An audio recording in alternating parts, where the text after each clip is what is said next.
အားလုံးပဲမင်္ဂလာပါခင်ဗျာဒီကနေ့တင်ဆက်ပေးမှာကတော့လွန်ခဲ့တဲ့နှစ်ပေါင်း100ကျော်ကရေးသားခဲ့တဲ့မိစ္ဆာစာအုပ်လို့အမည်တွင်နဲ့ထူးဆန်းတဲ့ကမ္ဘာကျော်စာအုပ်ကြီးတစ်အုပ်ရဲ့အကြောင်းပါစာမျက်နှာပေါင်း640ပါဝင်ပြီး85ကီလိုဂရမ်လေးတဲ့ဒီအရာမစာအုပ်ကြီးကိုတညာရင်းနဲ့အပြည့်ရေးသားခဲ့တယ်လို့အဆိုရှိပါတယ်ဒီစာအုပ်ကိုရေးသားခဲ့တဲ့သူကလည်းတရေတစီတွေနဲ့အပေးအယူပြုလုပ်ခဲ့တာကြောင့်နောက်ဆုံးမှာစိတ်ဝေဒနာရပြီးယူဒုက္ခတည်ဆုံးသွားခဲ့ပါတယ်ဒီစာအုပ်ကြီးထဲမှာကျွန်တော်တို့လူသားတွေရဲ့အသိပညာတွေအားလုံးပါဝင်ပါတယ်ဂျိုလူမျိုးတွေရဲ့တမိုင်းကြောင်းကမ္ဘာဦးဆွဲဆုံးကျမ်းနဲ့ဟီပိုဆိုကရီတီရဲ့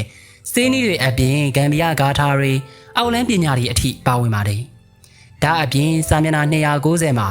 16လက်မလောက်ရှိတဲ့နတ်ဆိုးပုံကြီးကိုလည်းစာမျက်နှာအပြည့်ရေးဆွဲထားပါသေးတယ်အဲ့ဒီပုံရဲ့နောက်ကျောဘက်မှာတော့စုံကဝေအတက်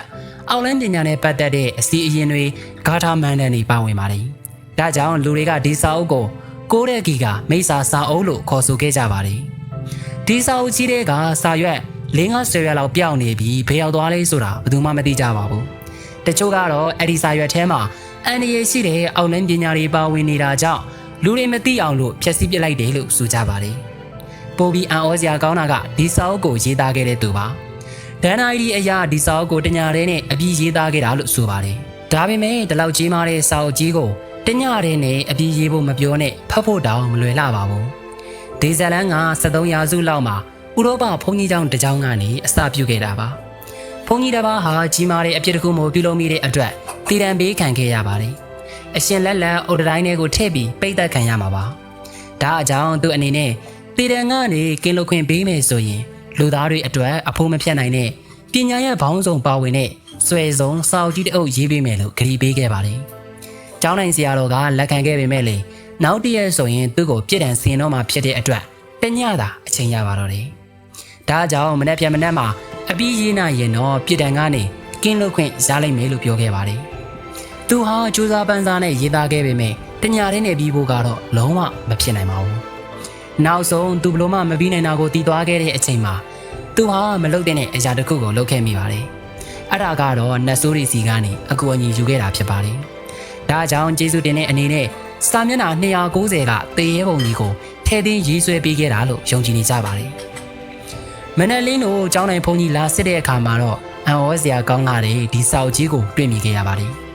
ဒါကြောင့်ဂရိအတိုင်းသူ့ကိုတည်တံကနေကင်းလွတ်ခွင့်ပေးလိုက်ပါတယ်ဒါပေမဲ့နတ်ဆိုးတွေနဲ့အပေးယူပြုလုပ်ထားတဲ့အတွက်အဲ့ဒီဘုန်းကြီးဟာနေတိုင်းပြင်းထန်တဲ့စိတ်ဝေဒနာနဲ့နောင်တတရားတွေကိုခံစားနေရပါတယ်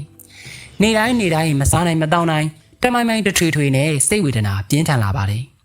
နောက်ဆုံးဒီဝိကြီးတွေကုန်စေဖို့မေတော်မာရီယာရဲ့ရုပ်ထုရှိမှာဒူထောင်ငိုကြွေးတောင်းပန်ရင်တည်ဆုံးသွားခဲ့ပါတယ်အဲ့ဒီဘုန်းကြီးကနတ်ဆိုးတွေရဲ့လက်ကနေလွတ်လားမလွတ်ဘူးလားဆိုတာကိုတော့ယနေ့တိုင်းဘယ်သူမှမသိကြပါဘူးတေတံကနေလွတ်မြောက်ခဲ့ပေမဲ့လည်းမလုတ်တဲ့အရာတစ်ခုကြောင့်နေတိုင်းတေတာထက်ဆိုးတဲ့ကြောက်လန့်နေရတဲ့ဝေဒနာကိုမသိမချင်းခံစားနေကြရတာပါတငယ်ချင်းတို့ရောဒီတဏှာကြီးကိုယုံကြည်ရဲ့လားပညာရှင်တွေကတော့လုံးဝကိုမဖြစ်နိုင်ဘူးလို့ယုံကြည်နေကြပါတယ်ဒီစာအုပ်ကြီးကိုအဆက်မပြတ်လေ့လာနေကြပြီးတက်တည်ပြဖို့ကြိုးစားနေကြပါတယ်အဆုံးထိကြည့်ရှုအားပေးခဲ့တဲ့အတွက်အားလုံးကိုကျေးဇူးတင်ပါတယ်